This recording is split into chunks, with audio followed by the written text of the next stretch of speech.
Doesn't the peace and quiet that we are looking for actually begin with ourselves? Of course it does. But a lot of us have no idea how to find it. And the dilemma is that peace and quiet is not, sadly, just being free from noise in the outer world or the noise that your own lips and tongue are making. You could be far from the nearest neighbor, no one in ear sight. Your lips and mouth could be closed. You could have earplugs in your ears, not that you would need them at that place, but you could put them in there anyway. And sadly, for so many of us, we still wouldn't be in peace and quiet. Because most of the noise that actually troubles us is the noise of our own heads, the noise of our own minds. The noise in the world around us isn't nearly as troubling. It may be ever so slightly distracting, especially if you're trying to meditate until you really develop an ability to anchor within even when there is noise. It's not that noise that actually troubles us or that steals our peace. It's not random people having a conversation over there, or a child randomly crying over there, or a dog randomly barking over there.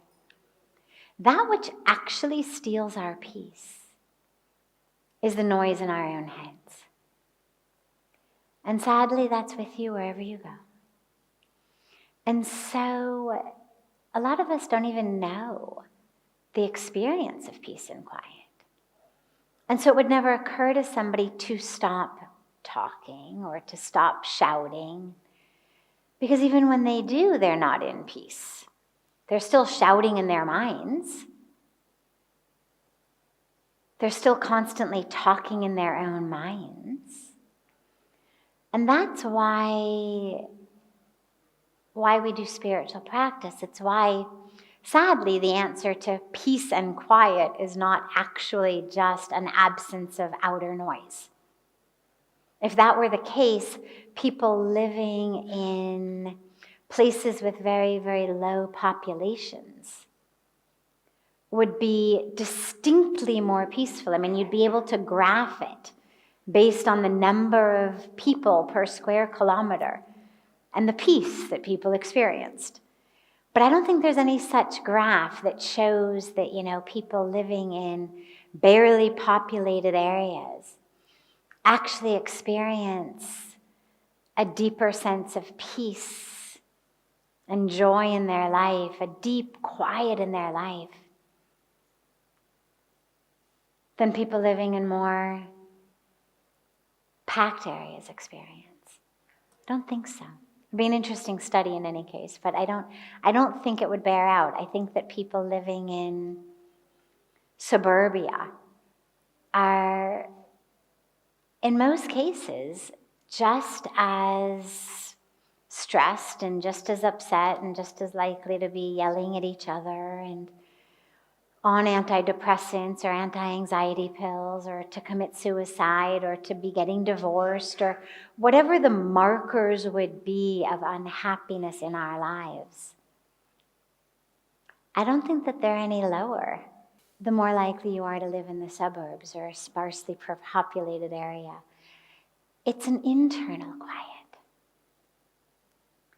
And that's why we meditate. It's why we pray. It's why we do our japa, our chanting. It's so that we actually can experience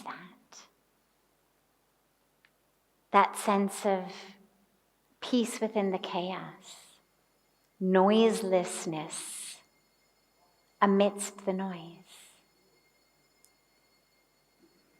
So if somebody's looking for peace and quiet, but they keep talking, what you can be pretty sure of is that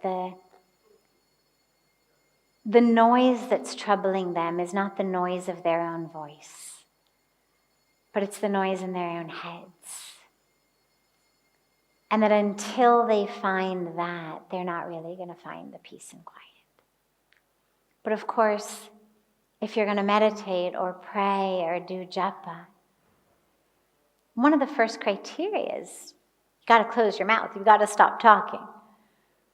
So we do have to stop the constant chatter if we're going to find that sense of quiet within. It's the first step, but it doesn't give it to us automatically.